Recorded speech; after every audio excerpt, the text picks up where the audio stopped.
selamat sore semuanya. Kembali lagi di kelas manajemen keuangan dan di minggu ke-15 ini kita akan berbicara mengenai analisis kelayakan investasi. Di mana bab ini merupakan bab lanjutan dari minggu lalu yang berbicara mengenai capital budgeting. Di video pertama saya banyak sekali membahas mengenai arus kas dan di video kali ini kita akan membahas cara-cara atau metode-metode apa saja yang digunakan dalam analisis kelayakan investasi. Berikut adalah 4 metode yang akan kita pelajari dalam bab analisis kelayakan investasi minggu ini ya. Yang pertama adalah Net Present Value atau NPV. Yang kedua Internal Rate of Return atau IRR. Yang ketiga adalah Profitability Index atau PI. Dan yang terakhir adalah Payback Period.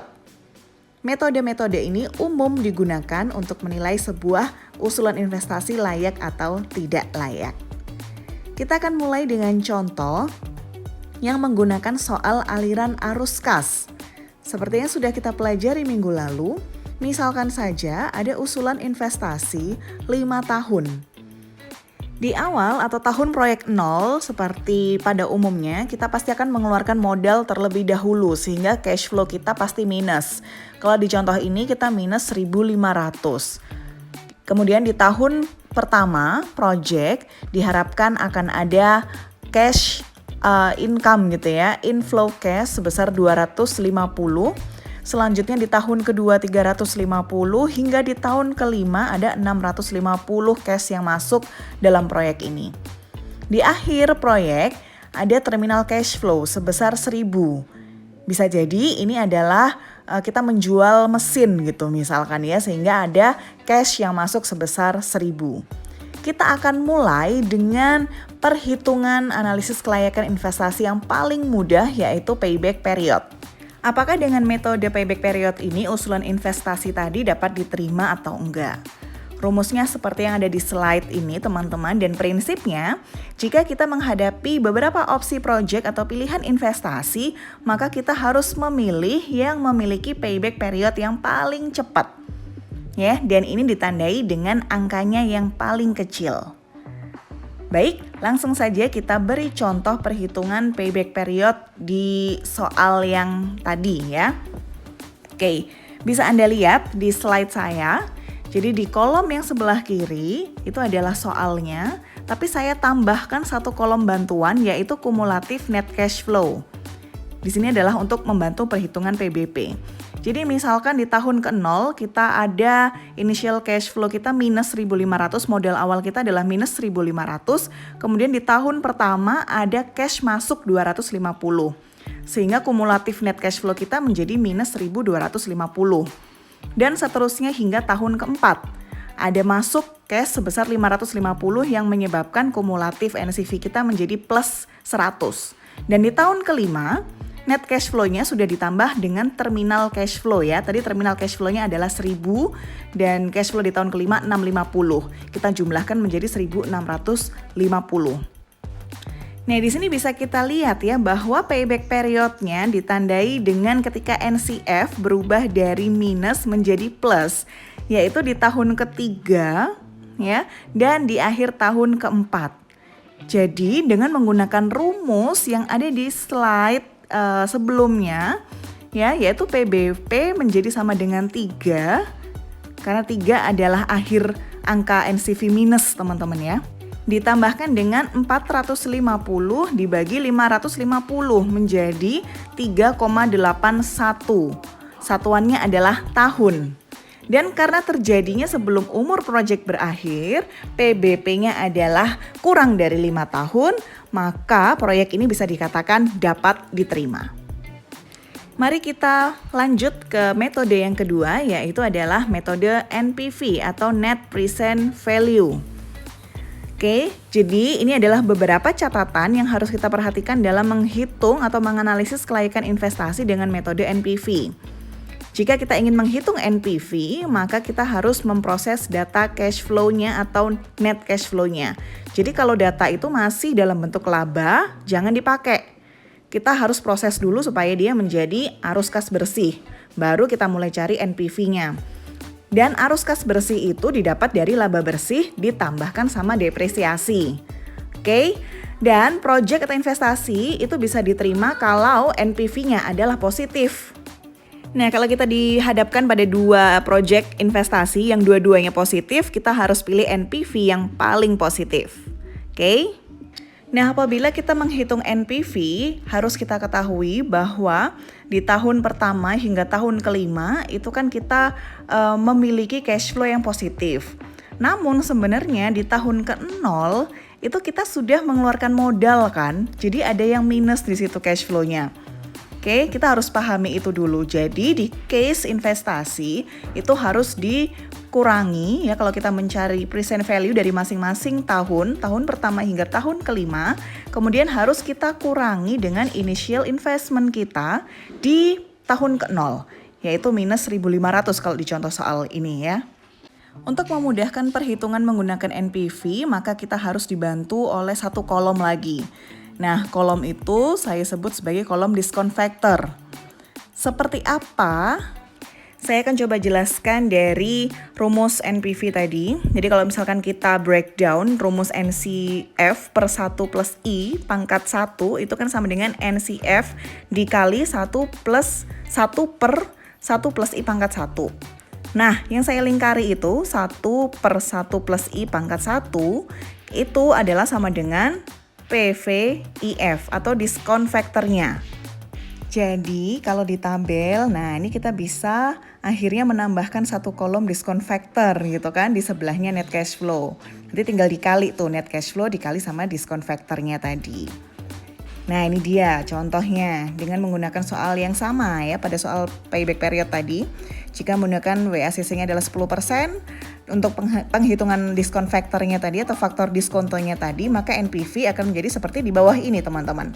NCF-nya minus 1.500 dan diskon factor-nya berarti adalah 1.000. Dengan rumus yang sudah saya berikan di slide sebelumnya ini tadi ya, 1 per 1 plus I pangkat 1. Hitung seterusnya sampai di tahun kelima. Jadi kita mendapatkan net present value-nya adalah 754,60. Nah, kalau balik ke prinsip analisis kelayakan investasi dengan NPV, NPV bagaimanakah yang diterima? Yaitu NPV yang positif. Nah, di contoh ini NPV-nya positif nih, 754,60. Sehingga investasi ini bisa dikatakan layak untuk diterima. Oke, sekarang kita masuk ke metode yang ketiga yaitu IRR atau Internal Rate of Return.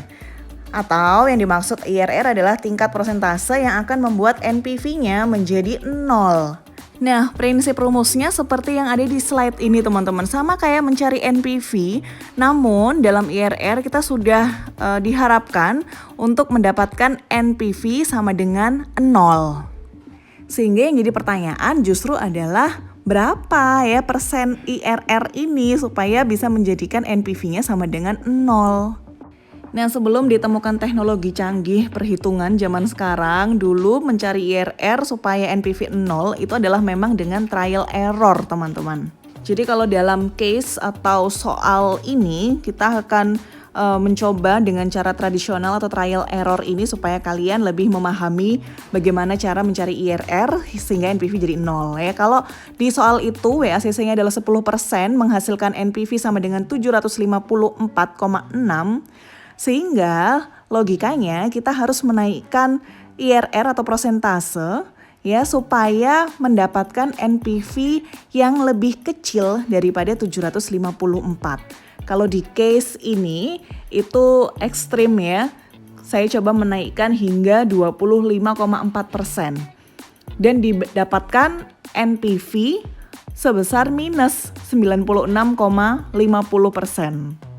Waduh, berarti jadi berapa nih IRR-nya sehingga NPV sama dengan 0? Kita harus cari pakai rumus manual seperti yang ada di slide saya ini.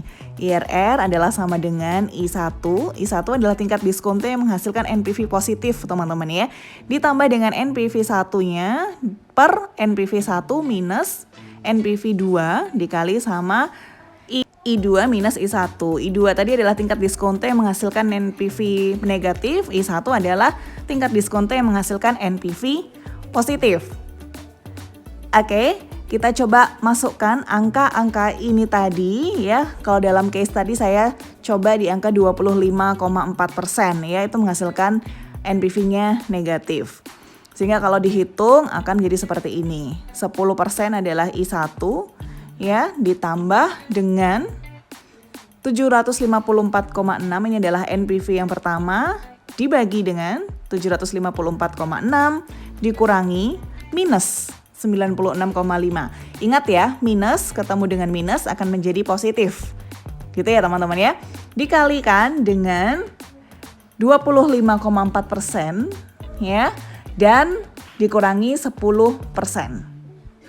Oke, kalau dihitung-hitung ini akan menghasilkan nilai IRR sebesar 23,65%.